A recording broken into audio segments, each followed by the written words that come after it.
વર્ષ 2023માં ક્રિકેટની દુનિયામાં ઘણી મોટી ટુર્નામેન્ટ રમાઈ હતી। તેવામાં ઘણા યુવા ખેલાડીઓએ ચાહકોના દિલ પર પોતાની છાપ છોડી હતી। વર્ષ 2023 પૂરું થવાના આરે છે।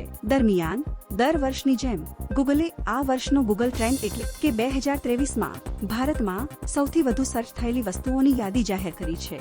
આશ્ચર્યની વાત એ છે કે આ વર્ષે ભારતમાં રોહિત શર્મા અને વિરાટ કોહલીની જગ્યાએ એક યુવા ખેલાડી સૌથી વધુ સર્ચ કરવામાં આવ્યો છે। ગૂગલના જણાવ્યા અનુસાર આ વર્ષે ભારતમાં રોહિત શર્મા અને વિરાટ કોહલી કરતા શુભમન ગિલને વધુ સર્ચ કરવામાં આવ્યો હતો। તે આ વર્ષે ગૂગલ પર ભારતમાં સૌથી વધુ સર્ચ કરવામાં આવેલ ખેલાડી છે। આ યાદીમાં ન્યુઝીલેન્ડના રચિન રવિન્દ્ર બીજા સ્થાને છે। તે જ સમયે વર્લ્ડ કપ 2023માં ધૂમ મચાવનાર મોહમ્મદ શમી આ યાદીમાં ત્રીજા નંબર પર છે। જો આપણે ઓવરઓલ ભારતમાં સૌથી વધુ સર્ચ કરાયેલ સેલિબ્રિટીની વાત કરીએ તો આ લિસ્ટમાં બોલિવૂડ એક્ટ્રેસ કિયારા અડવાણી નંબર 1 પર છે, જ્યારે તેનો પતિ સિદ્ધાર્થ મલ્હોત્રા આ સૂચિમાં 6થા સ્થાને છે। ટોપ 10નું લિસ્ટ આ મુજબ છે।